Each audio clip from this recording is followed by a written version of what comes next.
Hi everyone and welcome to today's episode. Today we're going to be making a fun April Fool's Day cake, and I've chosen this year to make a hamburger out of cake and brownie. So I've already pre-baked my bottom and top bun. So I used a 6-inch round pan and also a dome pan that's also 6 inches, so it makes it look like the top of the hamburger bun. And then I've also baked a 6-inch brownie, and that's going to be our actual hamburger patty. And I've also got some canned icing that we're going to use to coat these three items here. And today, instead of using a cake board or a standard cake plate, I'm going to use just a regular dinner plate. You know, this just adds a little bit more to the cake and makes it a little bit more fun. So the first thing that I'm going to do is I'm going to level my bottom bun. I'm going to set that aside. And then what I'm going to do, I've got my my side that's open. I'm going to put that down on the bottom. This makes it a whole lot easier when you are icing on the outside. So I'm going to take I picked out cream cheese. I like cream cheese flavored.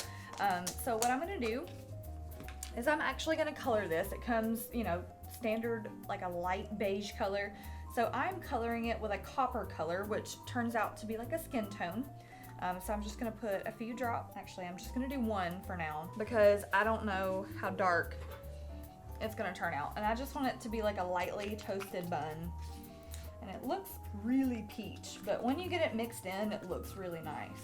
I think this one is going to get it just fine. This is a little bit more pink than what I want, or orangey. So I'm going to add some yellow to it. This is going to help it stay more golden colored. Now that I've got it the color that I want it, I'm just going to plop it right on there, y'all.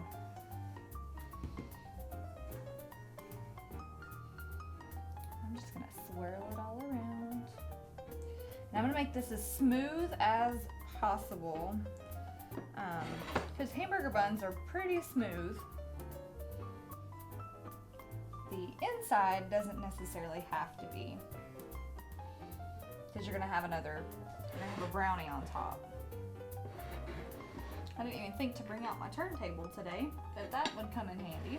And once this hardens a little bit, just by air drying, this will make it easier to smooth out. So I'm gonna grab my second spatula, because I'm gonna do the chocolate icing.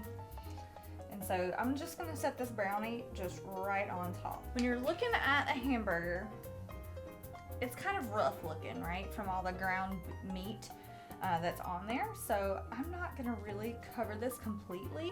I'm just gonna rough ice it.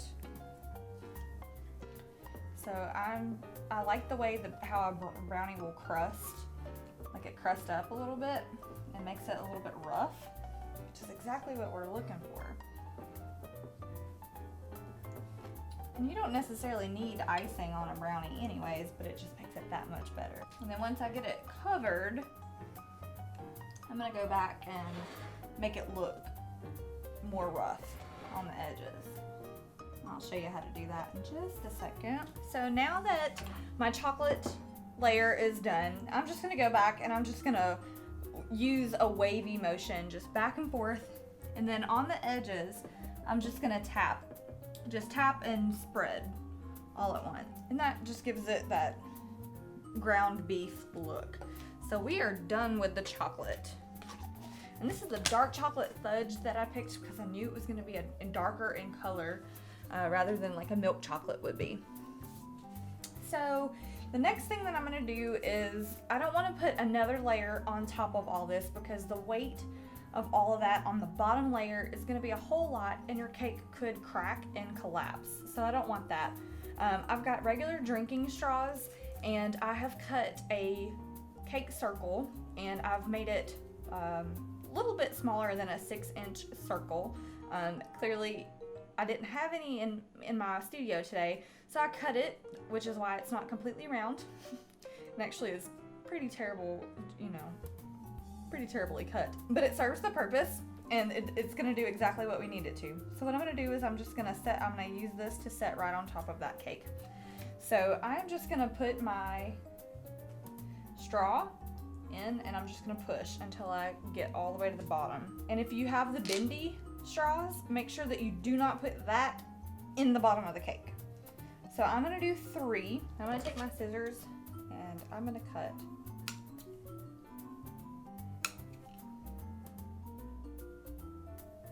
okay? So, I'm just gonna set my board right on top because I'm not completely ready for that. And that looks pretty level to me. So what I'm gonna do is I'm just gonna take this back off and set it aside because now I wanna put my toppings on my burger before I put the last bun right on top. So I'm just gonna set this off to the side and I'm gonna roll out a little piece of wax paper so that I can roll out my fondant. All right, I'm gonna give this a little spray with some cooking spray, just very lightly. All right, so I want to do my cheese. And I've got my pre-colored fondant, so I'm just gonna flatten it out. And I'm gonna roll this pretty thin, like a slice of cheese.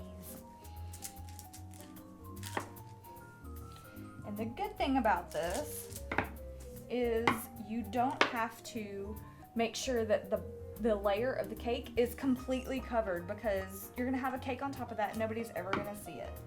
So you save a lot of product that you would otherwise waste. So what I'm gonna do, I'm just gonna use my fondant cutter and I'm gonna cut so it looks like I've got multiple slices of cheese. All right, so what I'm gonna do is I've got a square now and I'm gonna cut it into 4. All right, and so now I've got like a triangle and I'm just gonna drape it off to the sides like that, right? So that when everything's on there, it's gonna look like cheese. And I'm not gonna waste this, you know, this fondant. So I'm gonna roll it out and I'm gonna do it again.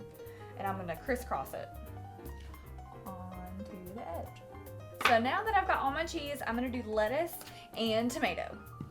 So for my lettuce, I have a cookie cutter here. And so I figured this kind of gives it that scalloped edge that I'm looking for. So that's what I'm gonna use for my lettuce leaf. Oh, well that didn't work out like I wanted it to, I guess, but oh well, let's just roll with it. This cut out like little individual things. I think I was expecting that. All right, so I'm done with the green. And now we're ready for the tomatoes. So of course, I'm gonna make this a little bit thicker because tomatoes are thick. And then what I'm gonna do is I'm gonna cut out using a circle cutter.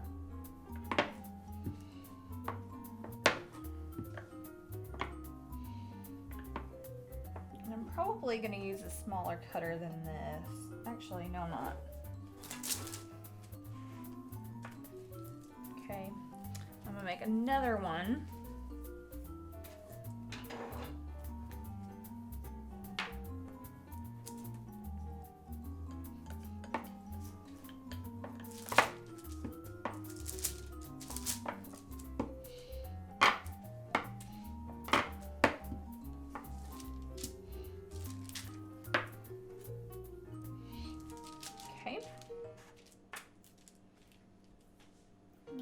Alrighty, so there's my red.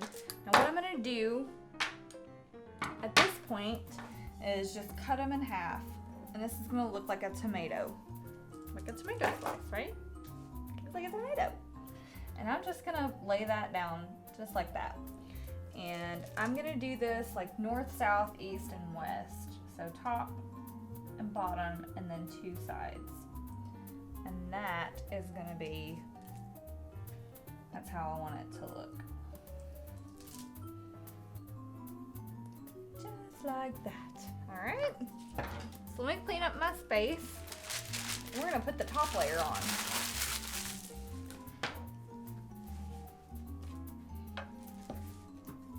Oh God. No. Shoot. That just happened. Just cut my daggum top layer of my cake. Now that we have all of our toppings, I'm ready to put on my cake board. So I'm just gonna pop it right on top. And I'm going to smooth a little bit of icing right on top so that the top bun doesn't slide around, okay? And while I was cleaning up, I accidentally took a little piece off of that, so I'm gonna put it to the back. Never gonna see it. Boink. Actually, I'm gonna put it back on. Like, I'm gonna put it in there and cover it up with icing. Just patch it up. Now that my cake is on here in the top bun, now I'm gonna go and I'm gonna cover this with icing. I'm gonna spoon a little bit on first, like I did to the last one, so that it kind of helps start the process. Get a little on my spatula, and then I'm just gonna start going. I'm trying to be careful around the bottom near the topping so that I don't get a whole bunch on it. Okay, and so you can still see a little bit of my cake board, so I'm just gonna cover it up just a little bit with some icing. Okay, now comes the smoothing. And I'm trying to cover, I know sometimes working with lighter icing you can see the bottom, like you can see the cake through the icing sometimes, so you just need like a second coat on top of that sometimes. So, okay, I think this looks pretty decent for a hamburger. Well guys, here is our finished April Fool's Day cake. This year I had a whole lot of fun. This is the most extravagant April Fool's Day cake I've ever made. So I really hope that you've enjoyed today's episode. And if you make your own cake similar to this, or maybe you have your own other item that you'd like to make, another food item. In the past I've done a steak with carrots and peas and a baked potato. And then last year I did a fun pizza cake. So I like to take food and turn it into something that is sweet but looks the same. So I really hope that you have had fun making this. Nothing goes better with a hamburger than a hot dog. Say hi, Mia. Yeah, happy April Fool's Day. She's mad because I dressed her up. I hope that you've enjoyed today's episode. If you did, please give me a thumbs up and subscribe to my channel. And I hope to see you soon for more SugarVol cake videos.